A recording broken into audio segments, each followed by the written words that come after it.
Merci Daniel pour cette intervention. Justement, tu as lancé la transition. On va parler pas seulement de l'étalement urbain, mais je vais demander à Olivier Piron de monter à la tribune. Olivier est inspecteur général de l'équipement honoraire, secrétaire permanent du PUCA, qui est le plan de construction urbaniste architecture de 1994 à 2004, ancien directeur adjoint de la protection de la nature, puis ancien directeur adjoint de la direction de la construction. Je ne me suis pas trompé, Olivier? Non, j'ai fait les deux. Donc, la question que j'ai posée à Olivier quand on a préparé ce colloque, enfin que nous avons posé à Olivier, c'est comment voyez-vous l'évolution des utilisations des sols et les dynamiques territoriales du logement? À toi, Olivier. Merci. Mesdames, Messieurs, bonjour. Donc je vais essayer en relativement peu de temps, de vous parler de beaucoup de choses. Et donc, j'utiliserai plus ce savoir d'abordage que le pinceau à plume de soie. Sur beaucoup de sujets, j'ai fait des articles, ceux-là précis, techniques et détaillés. Vous pourrez éventuellement me poser des questions, mais globalement, je vais y aller globalement. Et donc, j'ai demandé qu'on me présente un certain nombre de slides. Donc, je vais vous parler successivement de l'occupation des sols, des dynamiques de population et de logement, et des explications que j'y apporte et les conséquences qu'on peut en tirer. Alors, l'occupation des sols. Le premier point que je souligne, c'est les mots. On passe son temps à utiliser des mots non définis, mais des mots qui ont un sens. Il y a un célèbre philologue, Victor Klemperer, qui disait « On pense avec les mots, mais les mots pensent pour vous ». Donc, regardons un peu les mots utilisés. C'est des mots valises, mais les valises, moi, j'aime bien les ouvrir. Le premier mot, c'est le mot « consommation foncière ». Soyons clairs, ce mot n'a strictement aucun sens. On ne consomme pas le terrain, on consomme une tasse de café ou les ramettes de papier au bureau, c'est les consommables. Mais le terrain, on l'utilise. Il peut changer d'utilisation, mais parler de consommation, ce serait dire on construit une maison et le terrain disparaît. C'est idiot. Un département consommé tous les 10 ans, ça n'a pas de sens. Ça fait 30 ans qu'on construit à ce rythme-là et la France n'a pas perdu 10 départements. Donc le mot consommation foncière est un mot, je dirais, mélodramatique pour essayer d'impressionner le bon peuple. C'est la présentation moderne des vieux slogans « la terre, elle ne ment pas », du petit père Méline, etc. Et d'ailleurs, le Parlement qui avait mis le mot consommation foncière dans la loi de modernisation de l'agriculture et de la pêche le 27 juillet 2010 l'a retiré le 13 octobre, dans la loi du 13 octobre 2014 d'avenir pour l'alimentation de l'agriculture et la forêt, et au lieu du mot consommation foncière, au niveau départemental, il a pris le terme, celui-là technique et raisonnable, de mesurer les changements d'utilisation des sols. Le Parlement l'est redevenu un peu de bon sens, de bon sens grammatical. L'artificialisation des sols, alors là aussi, l'artificialisation est un mot qui n'est pas défini. Article par article, chacun donne sa définition.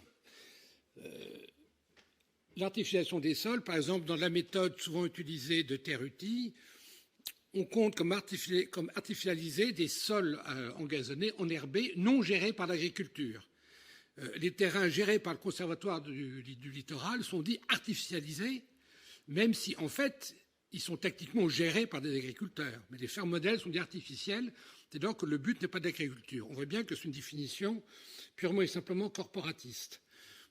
Alors, deuxième ambiguïté, j'ai encore vu des papiers des SAFER dans lesquels ils disent artificialiser, donc imperméabiliser. Erreur. C'est l'exemple que je donne. Or, dans les terrains artificialisés au sens large, ces terrains, en fait, enherbés, c'est la moitié. Donc, des terrains dits artificialisés, il n'y en a pas plus que 50% imperméabilisés. Mais là aussi, il y a une inflation pour faire peur aux chalands. Et troisième mot, l'étalement urbain. Alors là, c'est extrêmement simple. Ce mot n'a aucune définition. Au moment de la loi SRU, des gens avaient demandé aux législateurs de l'époque de le mettre dans la loi. Les jurys sont dit d'accord, mais quelle définition? Personne n'en a donné, il n'est pas dans la loi. Alors après, il y a eu des lois à lutter contre l'étalement urbain, mais il n'a jamais été défini. Je reviendrai là-dessus, parce qu'on peut considérer, selon les méthodes de mesure, qu'il est soit positif, soit négatif. Voilà ce que je voulais vous dire sur les mots utilisés. Alors après, les principales méthodes de mesure. parce qu'il y a des méthodes de mesure. La première méthode, les méthodes les plus connues, c'est celle organisée par le ministère de l'Agriculture, qu'on appelle TERUTI, mesure de l'utilisation des sols, et c'est elle qui parle de 60 000 hectares consommés par an. Alors, cette méthode repose sur un ensemble de points, après avec des analyses photographiques. Un point représente environ 193 hectares. Et le commentaire des statisticiens eux-mêmes est de dire que ça peut marcher pour les grands secteurs d'agriculture un peu homogènes. Est-ce que c'est de la forêt, est-ce que c'est de l'orge, du triticale, du blé, etc. Mais que ça ne peut pas marcher pour les mesures d'éléments un peu dispersés, comme par exemple l'habitat ou les petites urbanisations dans les hameaux. Les responsables de TERUTI écrivent même, que quand il s'agit de mesurer au niveau départemental les terrains urbanisés, l'intervalle de confiance est de 40%. Je dis bien de 40%. Alors, il est clair que ce n'est pas un instrument qui fonctionne à 40% près qu'on peut mesurer des évolutions qui sont annuellement de 1 à 2%. Ça n'a strictement aucun sens. C'est pour ça que le Parlement, donc en octobre 2014, a dit d'abord on ne parle plus de consommation foncière et deuxièmement on va confier la mesure de l'utilisation des sols non pas au ministère de l'Agriculture, mais à l'IGN, enfin maintenant c'est l'Institut géographique national et forestier, puisqu'il intégrait ce qu'était inventaire forestier. Alors il y a une autre base, Corridon Cover, qui est déterminée au niveau européen. Il y a une coordination européenne là-dessus, qui en fait se concentre sur le secteur déjà urbanisé avec un pas de 5 hectares, et qui ne voit pas les événements de moins de 100 mètres de large, donc qui ne voit pas les chemins départementaux, il ne voit pas un centre d'autoroute. Donc c'est quelque chose qui minore. Eux, ils donnent 20 000 hectares par an. Donc on a un majorant 60 000 et on a un minorant de 20 000 hectares. Alors, le fichier qui personnellement me paraît le plus sérieux, c'est le fichier de la DGFP, en bon français, les finances, qui regarde l'impôt foncier bâti, les terrains qui sont soumis à l'impôt foncier bâti. Alors c'est à peu près sérieux parce que, comme l'impôt foncier bâti, c'est quand même une ressource fiscale pour les communes trichent pas, elles ont quand même tout à fait envie de le déclarer, et peu de personnes vont se déclarer soumis à l'impôt s'ils ne le sont pas. Donc c'est un fichier assez sérieux, d'exploitation compliquée, il a été retraité par le CEREMA et débouche en gros sur 30 000 hectares par an de changement d'utilisation, surtout si on en retire les terrains utilisés pour les activités agricoles, car, chose curieuse, TERUTI compte dans les terrains provoquant de l'étalement urbain la construction d'étables des fermes et le goudronnement de chemins ruraux, ce qui me paraît être quand même un très fort abus de langage. Alors là-dessus, on peut quand même essayer d'apercevoir des données sectorielles. Alors voilà des données avancées par M.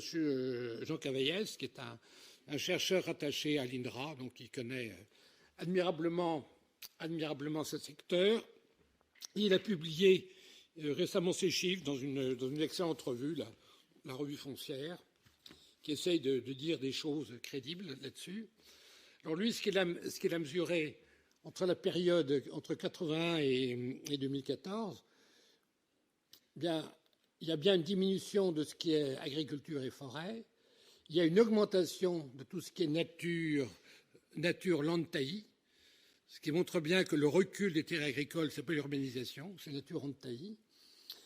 Les activités économiques et services publics, c'est les écoles, les parcs, les zones industrielles, les zones commerciales, ont plus que doublé. L'habitat a un peu moins que doublé et les réseaux ont un peu augmenté. Un peu seulement parce qu'il y a déjà un tissu extrêmement dense, un chevelu de chemins départementaux qui occupe beaucoup d'espace. Donc on voit que l'agriculture, si l'agriculture recule, ce n'est pas l'urbanisation, c'est un enfraîchissement naturel, et que l'habitat est minoritaire dans les espaces utilisés hors agriculture. Il est, à mon avis, d'autant plus minoritaire que le chiffre de la surface occupée par l'habitat est pour moi fortement surévalué parce qu'il donne à peu près 2 fois ce que donne Citadel. Mais, slide suivant, toujours Jean Cavaillès, mon ami Jean Cavaillès, a essayé de regarder ce que deviennent 100 hectares perdus par l'agriculture. Donc pour la période 82-89, il y en avait 21 qui passaient à l'habitat, 21 aux activités non agricoles. Je reviens, tout ce qui est commerce, industrie. Les friches, les landes, les friches, les taillis 45 et ligneux 13. Donc une augmentation de la forêt. C'est l'augmentation de la forêt qui a été le plus grand changement territorial en France depuis 1945. Et dans la période plus récente, donc pour une période de 10 ans pour gommer la conjoncture, l'habitat sur 100 hectares en prend 27, les activités non agricoles en prennent 30, donc elles sont bien majoritaires par rapport à l'habitat, les landes et friches 42, et ligneux 1, l'extension forestière semble aujourd'hui à peu près stabilisée. Donc c'est des chiffres qui me paraissent tout à fait crédibles. Et ce qui montre donc les procès d'intention en disant l'étalement urbain fait disparaître la terre agricole, c'est faux. Et dire l'étalement urbain, c'est d'abord l'habitat, c'est également faux. Les extensions urbaines, parce que dans le temps, on ne parlait pas d'étalement urbain, on parlait d'extension urbaine. Les extensions urbaines, c'est d'abord les activités. Donc, j'en reviens maintenant à l'étalement urbain, problème ou solution. Alors, bon, je l'ai déjà dit, il y a bien lutter contre l'étalement urbain que j'ai trouvé dans la loi Boutet en 2009 sur l'habitat. Ça, c'est paradoxal. Une loi sur l'habitat commence par dire qu'il faut faire attention à ne pas trop construire. Enfin bon, il y a une définition européenne. L'étalement urbain, on regarde la différence entre l'augmentation de la population et l'augmentation des terrains utilisés. On voit que si on prend la mesure de Curry-Lancover, on a un étalement urbain négatif. Par contre, si on prend la mesure Terruti, on a un étalement urbain positif. Parce que comme étalement urbain, c'est un ratio, pour le mesurer, ça dépend des deux paramètres qu'on prend pour le ratio. Et si on prenait non pas la population, mais le nombre de ménages, on serait encore plus négatif, on serait à peu près à égalité.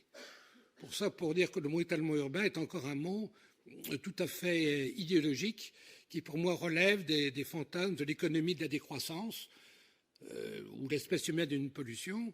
Bon, en tant que position philosophique, pourquoi pas? C'est une option philosophique que j'avais déjà croisée ça et là. Mais dire ça en même temps qu'on dit 500 000 logements par an, là, c'est plus une option philosophique, c'est de l'incohérence absolument radicale. Alors, du coup, pour essayer de mesurer les choses, j'ai dit, regardons les communes denses. Qu'est-ce qui s'est passé pour les communes denses? Alors, j'ai pris une définition un peu arbitraire. 2500 habitants par kilomètre carré.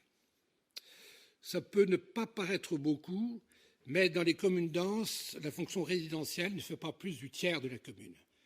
Les 2 tiers de la commune, c'est les gares, les hôpitaux, les universités, puis toute cette grande ville ont des morceaux de fleuves, de forêts, de rochers, etc. Bon. Donc, avec 2500, on a bien l'essentiel des communes denses.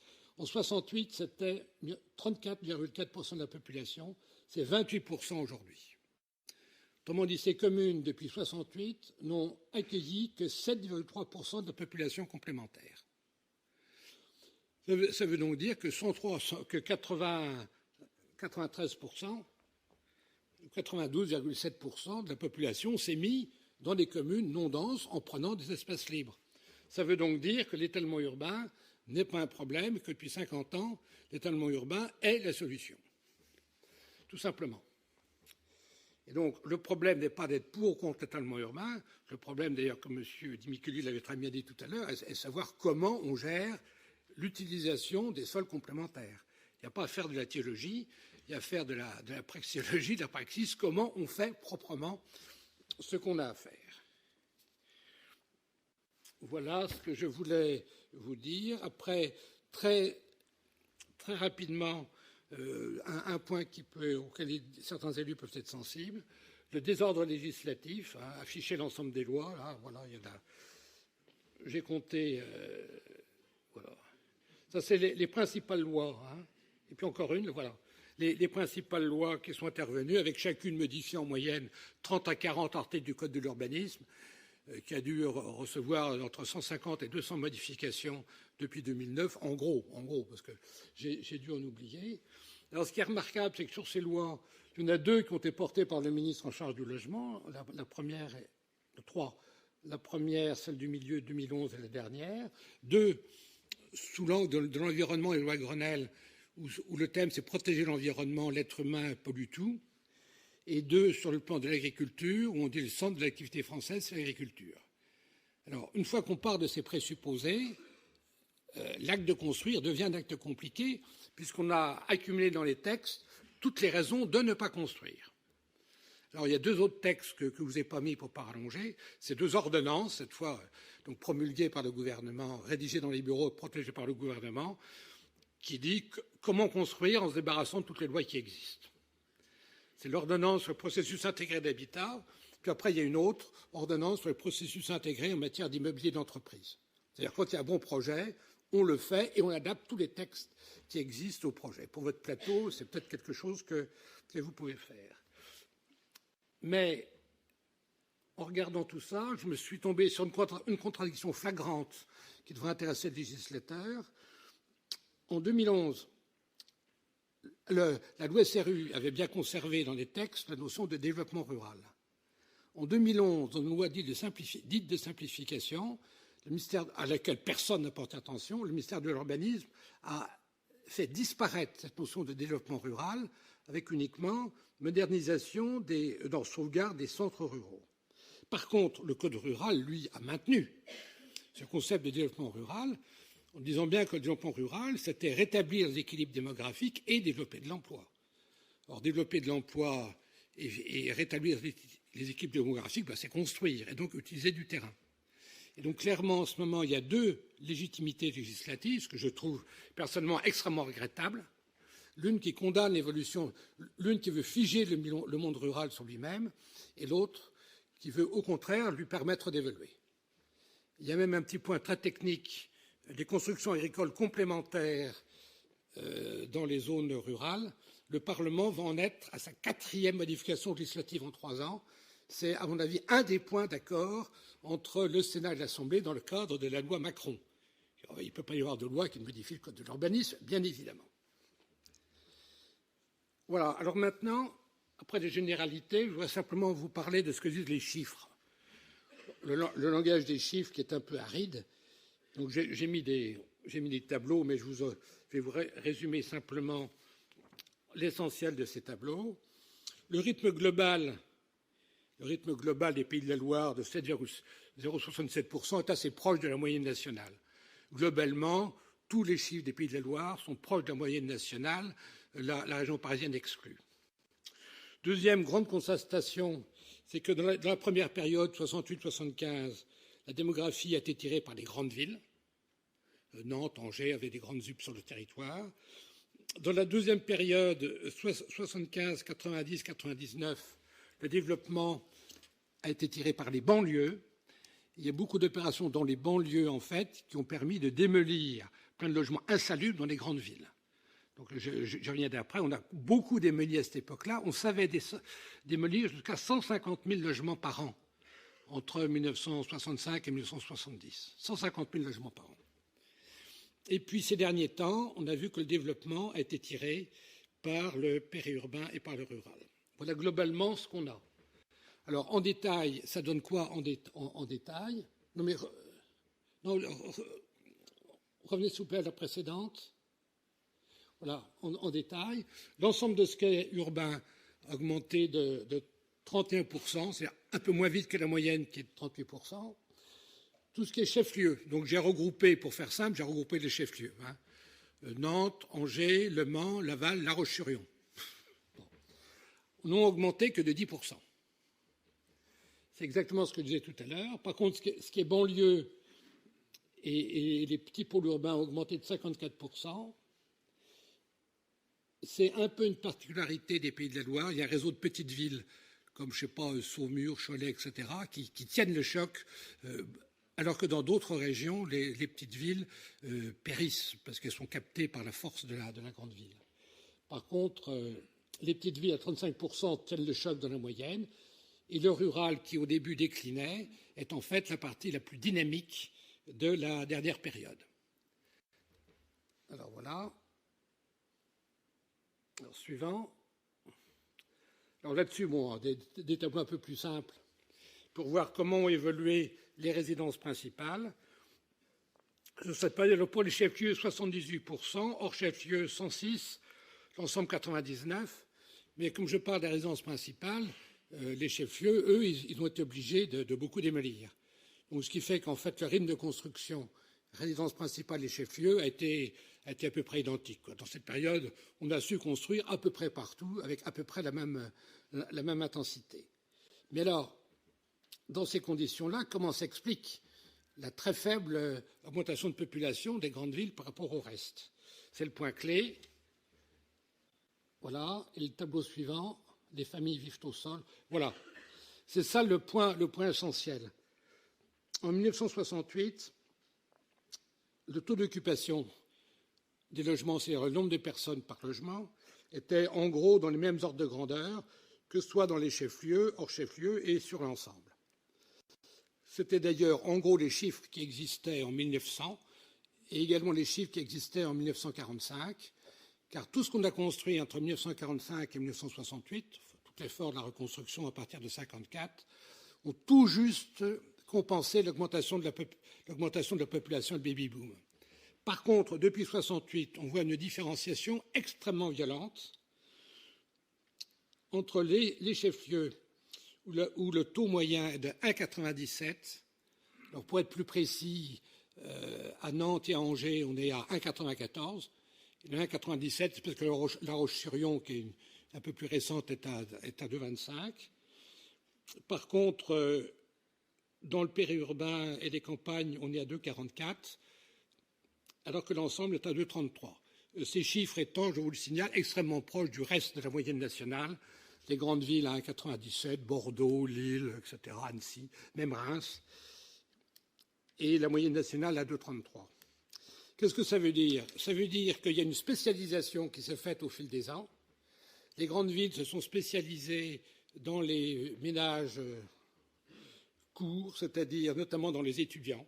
C'est un grand signe des grandes villes universitaires. Les étudiants 1, parfois 2, se sont spécialisés dans les cadres, dans les personnes qui ont moins de contacts, les personnes divorcées, etc. Ils sont bien mieux en ville où il y a tous les contacts et services possibles que dans une maison seule. Une maison n'est pas faite pour une personne qui vit seule. Et du coup, et la densité, les enfants ont besoin d'espace au sol.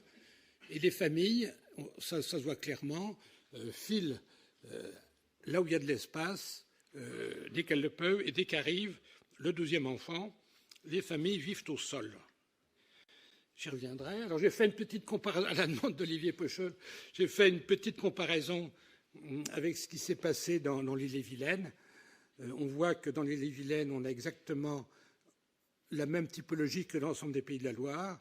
Sur la grande durée, Rennes a bougé de 10%, exactement comme les chefs-lieux des Pays de la Loire. Et le rural a augmenté beaucoup plus fort. Et quand on regarde, je ne l'ai pas mis là, mais le taux d'occupation des logements, on voit qu'à Rennes, on est tombé à 1,94% comme à Nantes, alors que hors Rennes est 2,44%. Dans la dernière période, l'INSEE note même que Rennes est le top français en matière d'étalement urbain. Autrement dit, on a exactement ce que M. Miconi nous avait dit à Angers. La recherche de densification dont les habitants ne veulent pas et dont on ne sait pas écrire d'équation économique, il y a les deux, conduit à une flambée de la construction en dehors. Donc ce que j'admire beaucoup, moi, dans Rennes, c'est leur capacité d'auto-admiration et leur capacité à faire admirer leur soi-disant modèle au reste de la population qui vient en rang serré à Rennes, se faire endoctriner sur une réalité qui n'existe pas. Alors, les explications qu'on peut donner, eh bien, c'est simple. L'urbanisation, c'est les Français qui la font. Ils la font de deux façons. D'abord, c'est eux qui payent. Ils payent leur logement, soit en accédant, soit comme locataires par des loyers, ils payent. Mais deuxièmement, ils sont électeurs. Donc, ils élisent des élus, et les élus ont tendance à écouter un peu ce que dit la population, sinon la population sait assez vite changer des élus, notamment sur les questions d'urbanisme. Il y a un long martyrologue des élus qui s'étaient mis en quadrature avec leur population et qui ont été renvoyés à leurs chères études assez vite. Alors la première constatation, c'est que les Français, globalement, n'aiment pas être densifiés. La densité plafonne, j'ai calculé, à peu près 4000 habitants du kilomètre carré. Et c'est une densité que j'ai retrouvée dans une étude de comparaison européenne. Les agglos autour de 500 000 habitants, c'est du 4000 habitants du kilomètre carré. 40 habitants à l'hectare, ça peut paraître faible, mais je rappelle, le logement résidentiel, c'est le tiers de la surface. Donc on arrive plutôt en densité de logement en zone opérationnelle, on arrive plutôt à des densités entre 50 et 100, ce qui correspond en fait à des mélanges petits collectifs, enfin petits ou grands collectifs, une maison individuelle un peu serrée, maison de ville, qui d'ailleurs correspondent d'ailleurs tout à fait à la typologie que j'ai pu voir en allant du centre d'Angers à ici. Angers a une densité un peu au-dessus de 4000, au-dessous de 4000, Nantes un peu au-dessus de 4000. C'est bien l'ordre de grandeur. Mais, comme on l'avait vu avec la différence de chiffres, la densité, les habitants choisissent leur densité, mais en sens inverse, la densité choisit ses habitants. Ils choisissent les habitants selon leur goût et selon leur disponibilité financière. Enfin, puisqu'on parlait de slogan, il y a un bon slogan que j'ai utilisé qui s'appelle « Refaire la ville sur la ville ». Mais refaire la ville sur la ville, c'est quoi? En bon français, c'est prendre des zones d'entrepôt, des zones d'activité, et puis construire dessus. Sur le plan économique, c'est une logique parfaite, car des zones d'activité, maintenant, il y a un emploi pour 50 à 100 mètres carrés, ça ne peut pas prendre du terrain urbain, c'est de la sous-densification. Donc ça va d'extérieur et ça libère. Mais on voit bien que du coup, c'est comme un peu le lait et la viande, c'est des produits liés. Il ne peut pas y avoir densification des villes sans étalement urbain pour les activités. Après, deuxième série d'explications, le confort domestique. Alors là, une seule série de chiffres, mais extrêmement frappant. Le nombre de pièces de résidence principale par habitant. Vous voyez, c'est quelque chose de simple. 0,87 en 1946, 1,61 aujourd'hui, en moyenne nationale. Donc, comme le ménage français est en moyenne à 2,3, ben, ça veut dire qu'en moyenne, il faut au moins du 4 pièces. Alors qu'on sait bien, les villes, c'est plutôt du 60 mètres carrés, 3 pièces. Voilà. Alors pour l'Île-de-France, c'est 1,35, parce que l'Île-de-France, on densifie. Quand il s'agit d'immigrer en Île-de-France, on densifie encore plus, 2, 3 ou 4 par hébergement. Et donc j'explique à qui veut l'entendre qu'on sait densifier en entassant des immigrés qui n'ont pas le droit de vote. Vous ne serez pas surpris si je vous dis que je n'ai jamais réussi à faire publier un article là-dessus. On me dit, Olivier, tu as raison, mais tu te tais. Bon, mais chez vous, au moins, je peux parler. Autre point qui m'a frappé, la force de ce concept, c'est quand on regarde, par exemple, Lyon ou Nantes, cette densité de ce nombre 1,6 par habitant, on le trouve aussi bien en centre-ville que dans le périurbain ou le rural. Les habitants, ça c'est ce que je disais, les habitants arbitrent le lieu de densité, leur lieu de choix, en fonction de ce qu'ils cherchent comme confort. Voilà. Alors, les conséquences, appartements ou maisons, bon, je dirais simplement que ce sont deux produits différents. Ce sont des produits qui peuvent être concurrents, mais pour moi, ce sont surtout des produits complémentaires. Là, j'ai mis rapidement une évaluation factuelle que donne l'INSEE, le pourcentage de maisons. Dans les grandes villes des Pays de la Loire, c'est-à-dire les 5 que j'ai cités tout à l'heure, il y a 28% de maisons. Dans les autres pôles urbains, alors là, c'est au niveau national, 46%, c'est les petites villes, le tissu est mixte. Dans le préurbain et le rural, ben c'est plus de 80%, pour l'ensemble de 50%. Donc le problème n'est pas le choix général pour les maisons individuelles, le problème c'est des choix différenciés en fonction d'objectifs différenciés à des endroits différenciés. Alors, les dynamiques globales que l'on peut voir aujourd'hui, c'est que les pôles urbains, alors dans la première période, 68-75, les pôles urbains captaient pratiquement toute la croissance. C'était l'époque où on terminait les grandes ZUP, soit dans les centres, soit dans les banlieues. Puis ça a brutalement basculé à partir de 82. L'État a arrêté les grands ensembles, il a poussé n'importe quoi sauf les grands ensembles. Et on voit que le périurbain et le rural faisaient 50% alors qu'ils ne faisaient que 40% de la population. Alors ça a explosé dans la dernière période. La part des pôles urbains dans la croissance a diminué. Alors pour moi, c'est les conséquences directes de la loi SRU. La loi SRU a d'abord flingué la notion de base et a flingué l'opérationnel dans les grandes villes. Donc elle a beaucoup retardé tout ce qui était opération dans les grandes villes. Mes amis du club Ville Aménagement l'ont confirmé. Deuxièmement, avec ces histoires de 15 km, au-delà de 15 km, on ne construit pas. Ça a poussé tous les maires ruraux à organiser des scots ruraux pour pouvoir construire entre eux. Et donc, ils ont su développer de la construction, à mon avis, dans un bon urbanisme. Mais troisièmement, au nom de la défense de l'environnement, on a parsemé tous les départements et régions de France d'autorités environnementales qui se mettaient à flinguer dès qu'elles voyaient une opération d'urbanisme, y compris d'extension de ville, puisque l'extension de ville, c'est l'étalement urbain. Donc il y a plein de fonctionnaires d'État qui sont mis à freiner les opérations raisonnables d'extension de ville au profit de constructions dispersées dans le milieu rural. Ce qui, à mon avis, sur le plan de l'aménagement et de l'urbanisme, est un véritable contresens.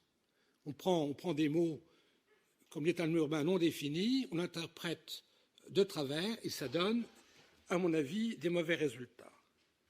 Et ma conclusion simple, à SAT 17, c'est que ce n'est pas la peine de faire des discours idéologiques pour ou contre la densité, ça ne sert absolument à rien, sauf peut-être à faire des colloques plus ou moins intéressants, mais au bout d'un certain temps, ils n'arrivent plus à être intéressants.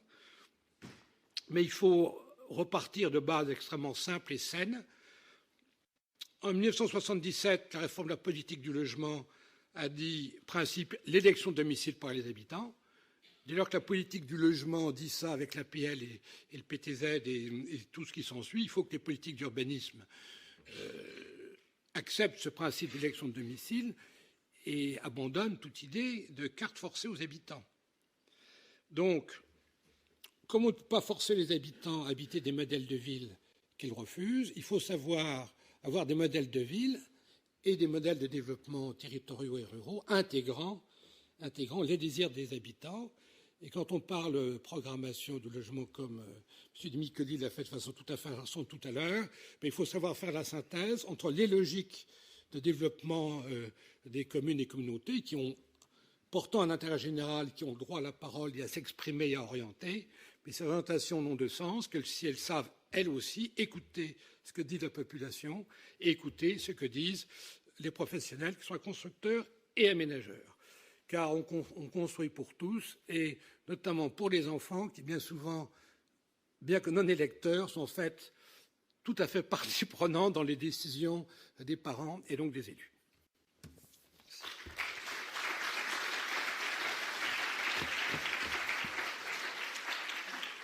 Merci. T'en vas pas, Olivier, t'en vas pas. Olivier, t'en vas pas. On avait prévu, pour rendre un petit peu dynamique la matinée, que tu acceptes que je te pose 3 questions. Oui, vas-y. J'ai préparé ces questions avec le bureau. Donc, trois choses m'ont interpellé dans ton intervention, même si on l'avait préparé et défini le cadre ensemble. C'est tu as dit que l'étalement urbain n'était pas un problème, mais une solution. Ça va à l'encontre de toutes les idées reçues sur le logement. Est-ce que tu peux préciser tes propos? Bon, j'ai quelques cheveux blancs, donc ça fait un certain temps que je m'occupe de ça. Quand j'ai commencé à travailler dans ce domaine, dès le début de ma carrière, on parlait d'expansion urbaine. On disait, et c'est à peu près ce qui s'est passé, il faut doubler la part des villes. On a bien à peu près doublé le parc de logements, triplé ou quintuplé le parc de bureaux, etc. Puis je ne sais pourquoi, parce que je n'ai pas fait d'études historiques, à mon avis, les cerveaux sont rétrécis. Au lieu de parler de l'expansion urbaine souhaitable, on s'est mis à parler d'étalement urbain condamné. Il y a eu un changement de vocabulaire, il faudrait l'analyser, mais ce changement de vocabulaire, comme on l'a vu, n'a rien changé à la réalité et l'a même aggravé, puisque depuis qu'on parle de lutte contre l'étalement urbain, notamment depuis la loi SRU, on a voulu plutôt le rythme de construction dans les villes diminuer et le rythme de construction dans les campagnes augmenter. Utiliser des mots qui n'ont qu'un sens mène toujours à des résultats nuls. Ça a le mérite d'être clair. Bon, je vous ai dit que j'allais au sabre d'abordage, ben j'y vais, quoi. Fort de toutes tes analyses forcément pertinentes, et si vous avez besoin de récupérer des chiffres, on se tiendra à votre disposition. Mais ok pour ça, si on zoome sur la thématique d'aujourd'hui, comment loger les familles, ce qui est l'objet de ce colloque, est-ce que tu peux nous dire quel type de population habite en zone urbaine, périurbaine ou rurale?